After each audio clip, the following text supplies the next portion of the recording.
Episode 12. So, now in this episode, what we're going to be doing is we're going to be covering a question that a lot of students had challenges with. Okay, so a lot of students battled with this question, they struggled tremendously to understand it and to answer several of the questions that were provided to us. Okay, and so this is actually a very popular question. It is a question from 2022. I think it's from Limpopo, 2022. And so the reason why I'd like for us to cover this question together is because it is a very interesting question.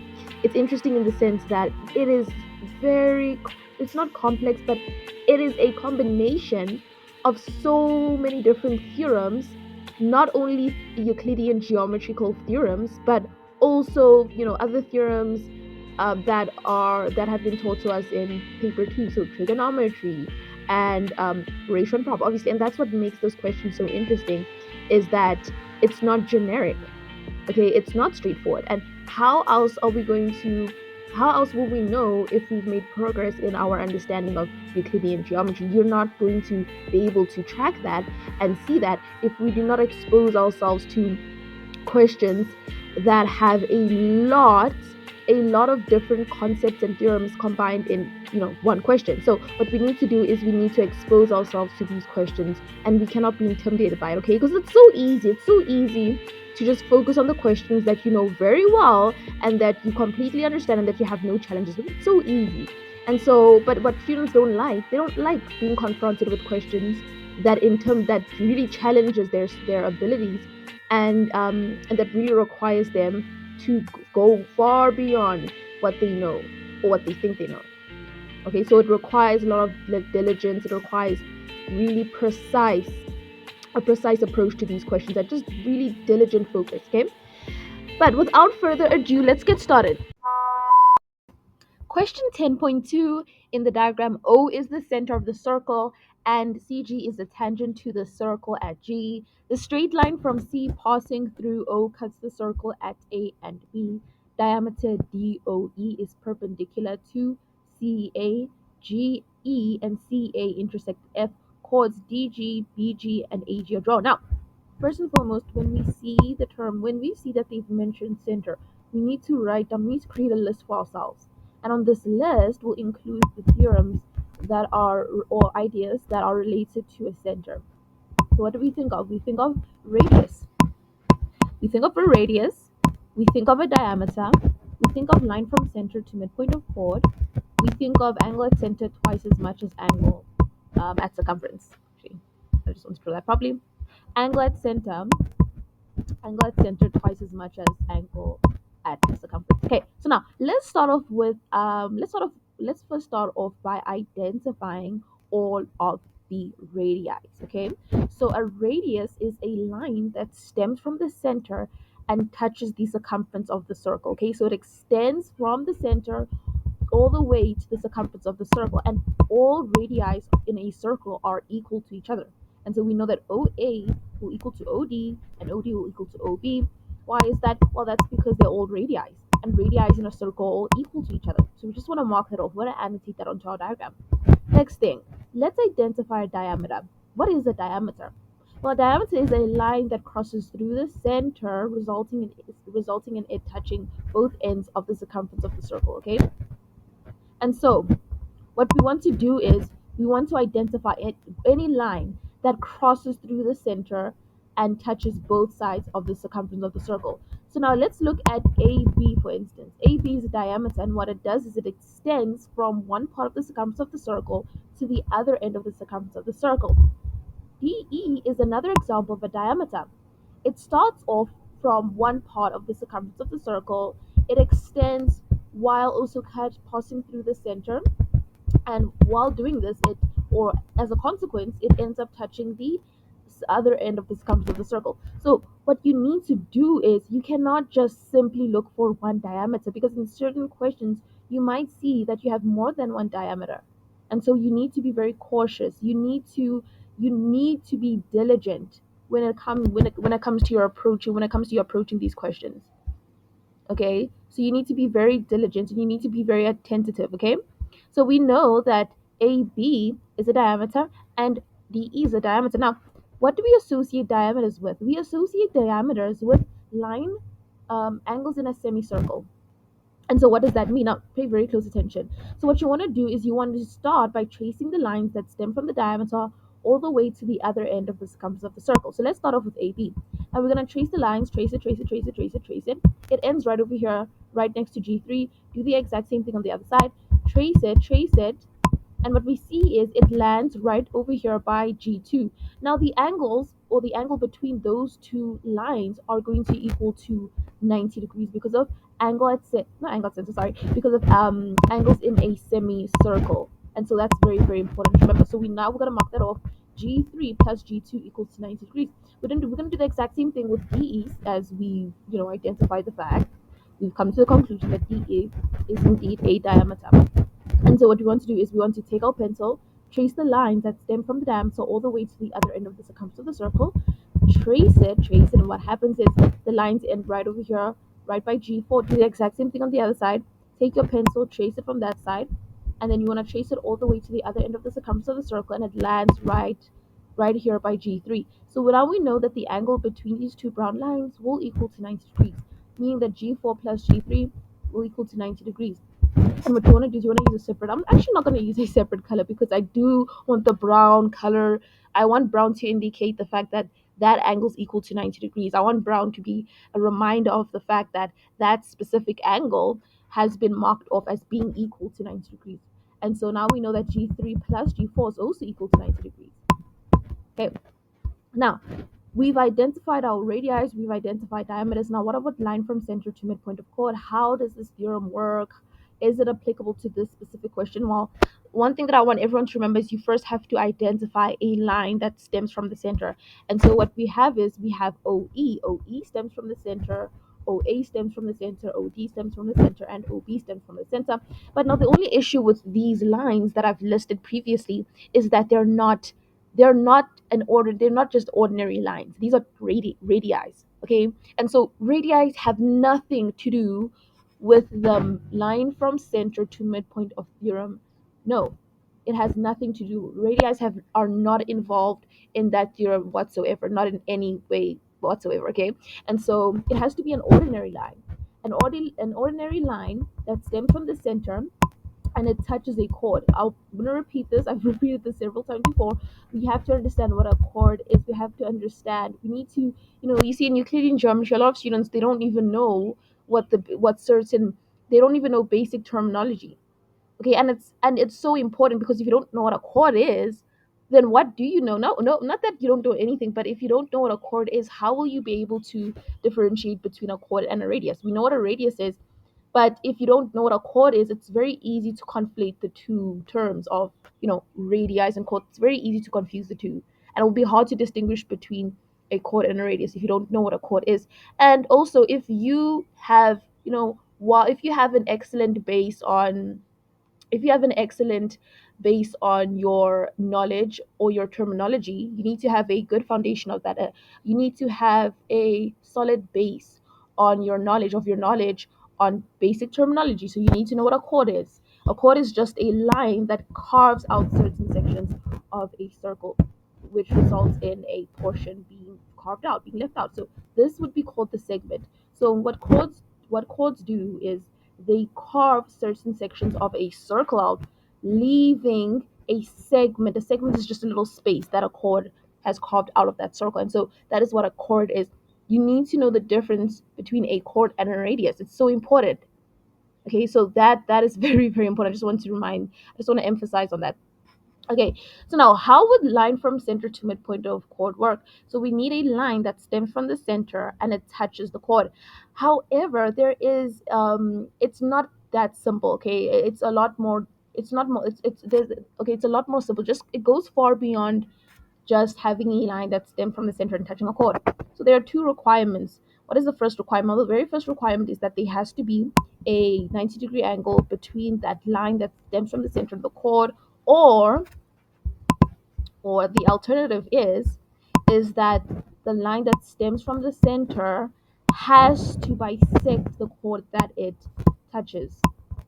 Okay, so meaning that that line or the chord that it touches has to bisect that line. The chord that it touches has to be a chord that is made up of two equal parts. Okay, and so that's very, very important to remember.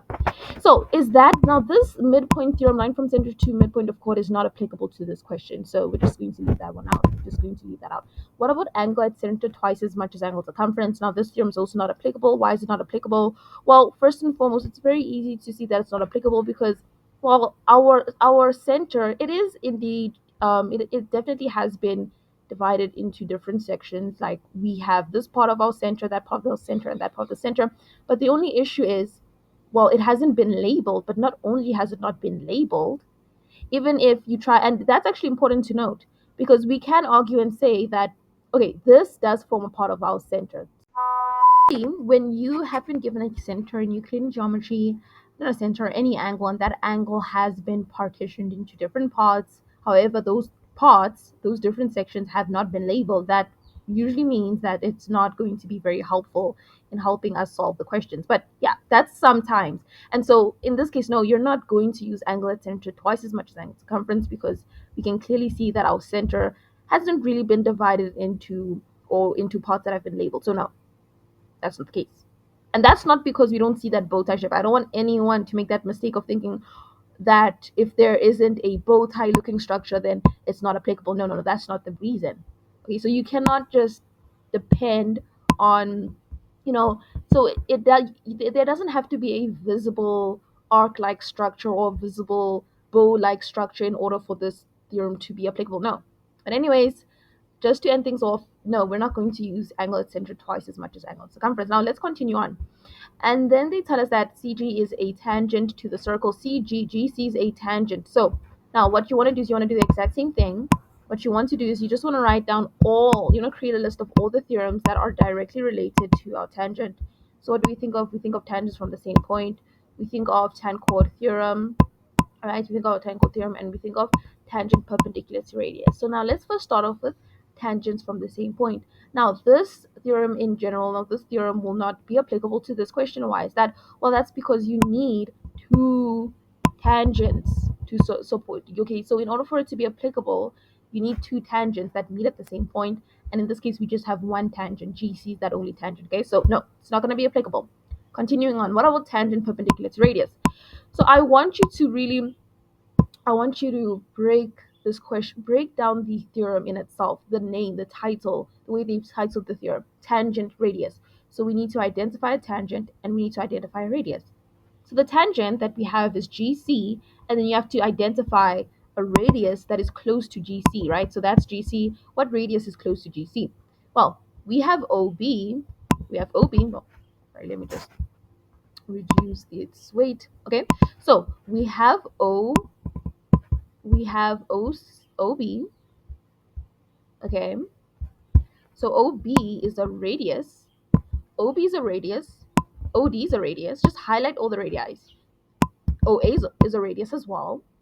And so with all of these radii that we can see that is a part of this diagram, the radius that is closest to the tangent is OB. But no, that's not how it works, okay? Because you can clearly see that OB doesn't even touch the tangent. I don't want anyone to make this mistake, okay? Your radius needs to touch the tangent. So it has to, your tangent is a tangent, and I'm going to fall back into this, right? Tying back to what I said previously, you need to understand what certain structures or what certain lines are. We have different lines in Euclidean geometry, different lines. We have chords, we have tangents, we have radii. A lot of students don't even know what a tangent is. Well, they understand that they just understand the whole idea of a tangent, maybe just touching a circle, and then they would maybe know all the theorems surrounding the tangent. They would know of tan-chord, tangent perpendicular to radius, tangent from the same point, but they don't even know what it means. They don't know what a tangent is. Okay, a tangent is a line that touches, and a tangent isn't only applicable to Euclidean geometry. No, a tangent can also be in analytical geometry. It's even applicable to functions. Okay, a tangent is just a line that touches a structure, a shape, a quadrilateral at one point only. A tangent cannot intersect through different parts of it. No, that's not a tangent. And so we have to understand that, okay? Okay, so now OB is a radius, GC is a tangent, And the fact that OB doesn't touch the tangent means that tangent perpendicular to radius is not applicable to this specific question. No. Now, what about tan chord? Tan chord is like the last theorem that is applicable to tangents. Well, no, the tan chord theorem, like I said previously, you need to just break down the title of the rule of the theorem. Tangent, chord. Tangent, we have to identify a tangent. Our tangent in this case is GC. Identify the chord. What is a chord? I'll explain again. A chord is a line that cuts and carves out different sections of a circle, resulting in a segment being formed. Okay, so a chord's purpose is to just carve out different sections of the circle, resulting in a segment being formed. A segment is just a little space that was created as a result of the chord cutting through different parts of the circle. Okay, so that's what a chord is, not a radius. Okay, and so what we need to do is we need to identify our radius. Identify a tangent, which is GC. Identify a chord that is close. Okay, the chord has to be close to your tangent, and that would be GB. GB is the closest chord to GC. And so what we need to do is we need to identify the angle between the chord and the tangent, and that's G1, okay? So we know that G1 is the angle between GB and GC. Okay, so that means G1. And now that, okay, so that's obviously one step to the process. What's the second step? Now the next thing that you need to do is you need to identify the angle that GB subtends. Now what does it mean to subtend? We need to understand certain they in Euclidean geometry they use certain terminology. You need to understand Euclidean terminology and the phraseology used. And so what does subtend mean? Because sometimes they will use that exact same term in a question and you're not even going to know what that is. What does subtend mean? Now, to subtend, when a line subtends an angle, it means that that specific line holds. This is the most easiest way to explain it. It holds that angle, or we have lines that stem from the chord and it extends all the way to the circumference of the circle to the point where it holds a circle to the other part of the circumference of the circle. So what you need to do is you need to take your pencil, trace the lines that stem from the chord until it extends all the way to the circumference of the circle. Do the exact same thing to the other part of the chord. Trace the lines from the other end of the chord to the point where it touches the other end of the circumference of the circle. And now the angle that those two lines land up on is going to be the angle that that chord subtends. And so we know that G1 for that reason will equal to A1. And so it's very, very simple. Okay, so there is a process to identifying to the two angles that are equal to each other as a result of the tan chord theorem. Okay, so we know that G1 equals to A1. Sorry, A1. A. Okay, so now, do we have any other angle that is equal to another angle as a result of as a consequence of the tan chord theorem? No, it's just G1. Okay, they said GC. GC is the tangent, GB is the chord, and that's it. Okay, so that's where it is. Okay, so now we've identified all of the theorems that are applicable to this question. And if we continue reading on, diameter DOE is perpendicular to CA. Now that's also very important to remember. Now, what does it mean when a line is perpendicular to another line? Now, when we see the term perpendicular, we associate that, or it conjures up certain images, and those images will be maybe a 90-degree angle, like certain things. It just reminds us of certain things. What does it remind us of? A 90-degree angle, perpendicular. So we might think of a line bisecting another line, which is also very similar to it. Now, when a line bisects another line, that means the line that is the bisector it bisects that line into two equal parts. So as a result of that line passing through the other line, as a consequence, what happens is that line is now divided into two equal parts. That's what it means to bisect another line. And so if you look at DOE is perpendicular to CA. What that means is that DO, the angle between DO and CA, the angle between those two lines is equal to 90 degrees. Okay, and so that's why there's a little box over there. Okay, and now, even though they haven't stated any cyclic chords in the segment above, it's very important to try and identify a cyclic chord on your own, because they're not always going to be that straightforward. They're not just going to give you all the answers in the segment. No, sometimes they do want you to have, yeah, they do want you to kind of figure that out on your own. Okay, so now DGBO is not a cyclic quad because a cyclic quad is a four-sided shape in which all four sides touch the circumference of the circle. Okay, so that is just a very fundamental principle of cyclic quads. A cyclic quad is a four-sided shape that touches all sides, all four in which all four sides of the cyclic quad touches the circumference of the circle. If all four sides does not touch all the circumference of the circle, then no, it's not a cyclic quad. And so if you look carefully, I actually was not able to identify cyclic quad. So that means we do not have any cyclic quads. Okay, guys, so I don't want to make this video too long. Hopefully, the analysis that I've done was very helpful and insightful. This is a good example of how to approach Euclidean questions. You need to engage with the question. You need to ask yourself questions. You need to create a list. You need to use criteria that will serve as guidance. It will serve as guidance on what to identify and what not to identify, what is applicable and what is not applicable. Okay, it just makes the process a lot easier and simple. And so we'll be continuing on with part 2 in the next video. So we will see you in the next video.